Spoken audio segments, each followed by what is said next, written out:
pertama bagaimana kita bisa, ini asumsi ya, masih asumsi saya aja, bahwa entah akan jadi apa, tapi kita sudah memulai menciptakan. Itu the first step yang wajib dilakukan. Jadi saya udah nggak mau lihat lagi teknik ini ala Marcel Marcio, ini mungkin dengan gaya apa distorsi yang lain ya.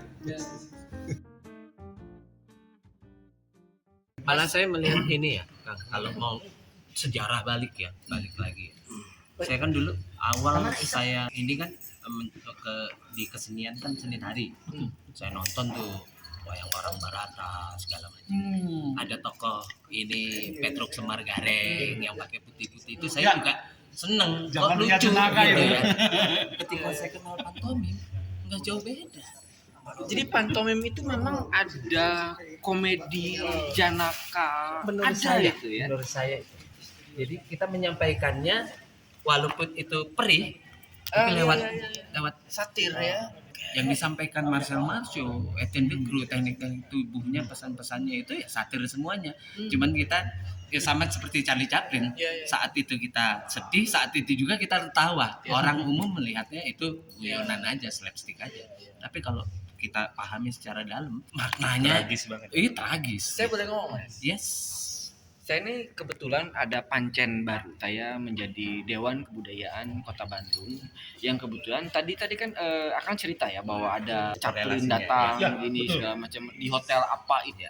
Kemudian bisa tidak kita sedikit membuat rekonstruksi atau apapun itu menjadi suatu statement gitu ya? Yes. Kapan masih ke Bandung lagi yuk kita bikin. Mangga. Nah saya berpikir gini, Kang Irwan, rekonstruksi berarti harus ke Garut nih. Dari selain dari itu, makanya ketika munculnya tadi dibilang ada FLS 2N, sekarang FLS 3N. Gitu.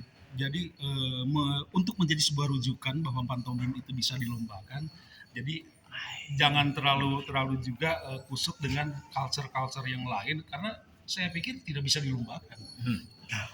Untuk budaya kesenian yang lain ya, karena perbedaan. Makanya harus ada fase-fase mana yang harus bisa terukur gitu loh. Karena ini lembaga ya, itu akademi.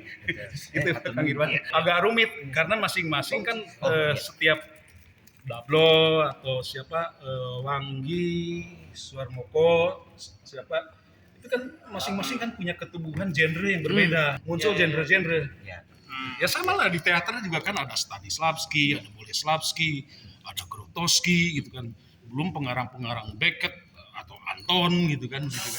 Di pantomim tuh kaya loh sebetulnya. Betul. Kaya gitu. Dan saya punya kegelisahan itu sebetulnya dulu. Ini gimana ya, saya mau bawa arah kemana? Karena ada penampil kurikulum di jurusan teater. Ya, Tadi karena ada pekerjaan. Keburu cabut. Bukan ya, ini kan persoalan juga Ke depannya. Kita harusnya kan ini kan sub dari teater gitu kan. Aku udah ngomong bro di rapat jurusan, aku udah ngomong masukin itu. Cuman siapa nih orangnya? Ya mungkin saja nanti kemudian ada workshop dari Mas Septian, dari SP, dari Dablo sebagai senior, workshop lucid atau apa bentuknya kan kayak gitu ya. Dulu juga ketika pendirian jurusan teater bukan oleh lulusan teater tapi oleh lulusan seni rupa ITB. Tapi dia jago di dalam persoalan teater. Nah, kasih dulu ini. Mungkin ya nanti seperti itu. Iya, boleh. Ntar aku ingin lagi Iya. update ya. Mungkin Mas Septian menjadi dosen luar biasa kan bisa aja kan kayak gitu kan. Bisa seperti itu. Berbagi Dekat inilah. pengalaman. Iya. Pasti kan dekat ini Jakarta Bandung ya. Deket banget. Udah kota kedua kok itu. saya sudah hijrah ke Bandung masalahnya. Iya, karena keragaman ini buat saya bikin membuat seni pantomim jadi semakin hidup gitu ya. Jadi apapun genrenya gitu ya, selama dia, kalau menurut saya yang saya pahami, kenapa pantomim itu berbeda dari teater, dari tari gitu ya, dari kesenian-kesenian lain gitu. Menurut saya itu karena pantomim kesenian yang hanya satu-satunya menghadirkan benda-benda imajiner, kehidupan imajiner di atas panggung. Jadi replika ya. Berbeda dengan teater tapi bagian atau sub dari teater. Beda dari teater, jadi dia berdiri sendiri, dia pertunjukan yang menghadirkan kehidupan secara imajiner di atas panggung gitu. Itu yang saya tanya tadi itu kan, bahwa kemudian apa bedanya gitu antara kita masuk ke ruang imajiner orang lain atau menarik ruang imajiner itu. Lalu apakah kemudian ini menjadi satu saya bicara tentang dialog ruang Komunikasi, ya. imajiner. Nah ini kan yang menarik ya, itu kebayang gak sih? Itu loh Mas yang saya nanya tadi tuh. Ya. Itu lebih ke dalam, tapi kalau misalkan pantomim itu lebih ke fisik, ke dekoratifnya ya. Ya. Sebetulnya kan formalitas. Aku tertarik pernyataan Mas Septian tadi. Dia tidak mengajarkan pantomim, dia mengajarkan imajinasi. Iya, seperti halnya gini kan. Saya pernah bilang bahwa kan ada perbedaan Eropa ya dengan di kita. Iya. Culture larinya. Ya. Ketika tadi dibilang Mas Septian Mike, saya dulu pernah peragakan gini. Ambil gelas, orang pasti akan membedakan. Oh Eropa. Ini udah lain loh tangannya. Tapi ketika kita melakukan ngambil begini, oh teh tubruk ini Indonesia, Indonesia banget ini. Bener nggak Kang? Muka ini ngambil. Ada perbedaan itu. Dan itu teknis loh, itu teknis. Dan memang terjebak banyak anggota dulu itu dengan masalah hal teknis. Jadi dia mau gaya-gayaan mau ke Eropa atau ke kebiasaan keseharian kita. Nah itu persoalan juga. Makanya kita juga harus paham ke geografis, ke sosialis, detail culture tadi gitu. Jadi kita bisa menempatkan kalau saya minum begini, saya tampil di manapun akan mengerti minum tapi bentuknya aja yang berbeda gitu. Ketika begini tos gitu orang luar pasti gitu. Wah dia lagi champagne lagi mau mabok nih gitu kayak gitu. Dia pasti kecil tadi jadi ramai gitu. komunikasinya terbangun sendiri gitu kayak gitu. Dengan menghadirkan teknis bentuk yang detail itu. Dan itu pun sebenarnya juga bisa menjadi sangat baur dan bias. Iya nggak sih, bagaimana kemudian kita memperlakukan itu semua? Iya. Ya nggak? Bahasa tubuh kita akhirnya kita pelajari melalui bahasa-bahasa lokal wisdom ini tadi. Sunda caranya gimana, menunjuk aja. Toto kromo ya. Gini beda itu bentukan dari bahan kita gitu. Dalam gitu. kerangka berpikir saya begini, ada kemudian ada stereotip dari laku gaya tubuh dan kebiasaan, tapi kemudian juga ada semacam stigma yang menjustifikasi bahwa Sunda tuh harus begini, tapi tidak kemudian kita berpikir lebih jauh bahwa kita sudah menjadi sangat global dengan ya gitu kan. Nah ini kan menjadi sangat, misalnya begini, Eyang Domas itu sukanya dengan arak, tidak juga, dia suka dengan anggur putih. Kalau bicara anggur putih artinya dari mana? Kan begitu.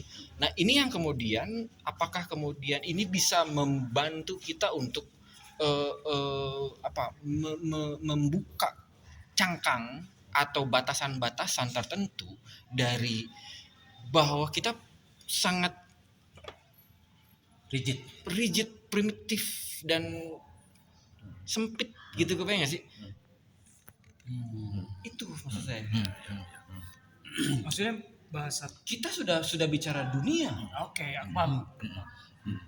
Ada sebuah pernyataan kayak gini. Yang paling purba di dalam diri kita adalah tubuh kita. Karena tubuh kita kan nggak berubah ya. Dia purba. Karena kalau pakaian kita nggak purba.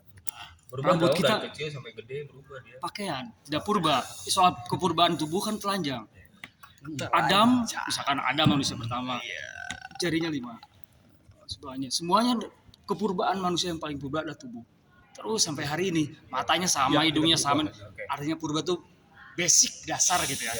Nah kemudian dihubungkan dengan bahasa universal adalah bahasa tubuh, bahasa yang paling purba. Makanya Rendra ngomong, Arifin ngomong, teater Rendra adalah teater purba karena menggunakan bahasa tubuh. Itu kira-kira ini sih nyambung ke yang tadi aja. Ya. Rendra dengan mini katanya hip hop atau apa? Iya. Kalau Gunawan ngomongnya teater mini kata. Kalau Arifin ngomongnya Ya, mini kata. teater purba. Ya. Gitu Makanya maksudnya tinggal karena tubuh ya. berkaitan dengan misi. Pak, ngapain sih Pak dari tadi video-video mulu Pak? SD, Ya. SMP, Iya, betul. SMA yang umum dan yang profesional. Itu nanti ada perbedaan. Nah, ini jadi persoalan nanti di dalam khususnya penilaian kan itu. Ya, kalau selama ini yang saya bangun di FLS 2N yang pertama itu, Ya. ya saya menginginkan bahwa ini seni pantomim, seni imajinasi. Nah, dunia anak-anak dunia imajinasi, jadi sangat erat kaitannya gitu ya. Ketika mereka bermain, mereka mengekspresikan imajinasinya, kita salurkan melalui seni pantomim gitu. Nah, unsur-unsurnya yang ada ya pastinya keceriaan anak, problem kehidupan anak gitu. Ya, Itu yang temanya harus, temanya gitu. Karena bukan mencetak sebagai seorang pemain pantomim, tapi bagaimana pantomim bisa membentuk karakter si siswa peserta didik ini gitu. Jadi dia punya cerita-cerita yang mengandung edukasi, gerak-geraknya juga gerak-gerak yang memperkenalkan sopan santun, yang kayak gitu-gitu tuh. Itu kalau buat saya di nasional juri akan menilai sampai pada taraf itu. Sampai ketika dia muncul memberi hormat itu juga menjadi penilaian penting buat saya. Yes. Dibanding dia langsung main, langsung ini, selesai gitu. Ini menarik. Teknis dia bagus, tapi yang lebih bagus karena saya ada di dunia pendidikan itu yang harus karakter itu yang harus diutamakan tetap. Teknis ini bonus sebetulnya. Yes. Itu.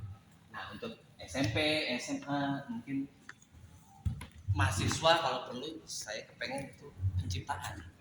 Kalau di mahasiswa itu penciptaan. Karena menuju ke profesional. Mau bentuknya kayak Wangki, mau bentuknya kayak Kang Dablo, bentuknya kayak Bang, saya monggo. Saya lebih pada itu. Kekayaan itu. Saya bicara di Bandung dengan ini kearifan lokal Bandung aja yuk yang diangkat. Saya bicara di Surabaya akan saya angkat kearifan lokal sesuai. Sosio-culture-nya itu. Karena nantinya saya akan punya 38 unsur. Ngeri. Iya. Ya, tadi itu dia teknik begitu ya. Bandung udah kaya lah, ya, saya yakin udah. Kita Jawa terutama ya punya teknik-teknik gerakan yang banyak banget. 38. Yes. Atau lebih.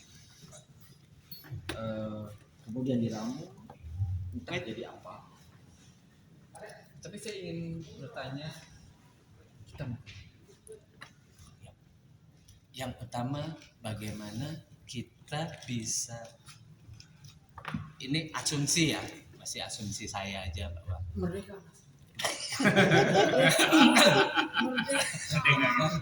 bahwa entah akan jadi apa, tapi kita sudah memulai menciptakan. Itu the first step yang wajib dilakukan. Jadi saya udah nggak mau lihat lagi teknik ini ala Marcel Marcio ini mungkin dengan gaya Distorsi yang lain ya. Boleh saya kurang aja. yang agak gitu Boleh kurang aja. Yes. Artinya gini, menciptakan, kita masuk ke wilayah penciptaan. Kemudian bagaimana proses kebertuhanan ini dalam dunia pantomim dan apapun itu, bagaimana kita kemudian bisa, kalau kata orang Sunda mungkin sagawaya. Ngeri. Yuk, ai. Ngerti mas sagawaya? Ngeri. Kita berarti sudah dalam wilayah Manunggaling. kita nenggar teh kan ya bener. Kita nenggar. Nubruk ya. Nubruk. Aya pakem, aya batasan. Nabrak dan lain-lain. konvensi. Kemudian kita hadir menjadi yang maha maupun sebagai yang mahi, tapi dengan suatu keputusan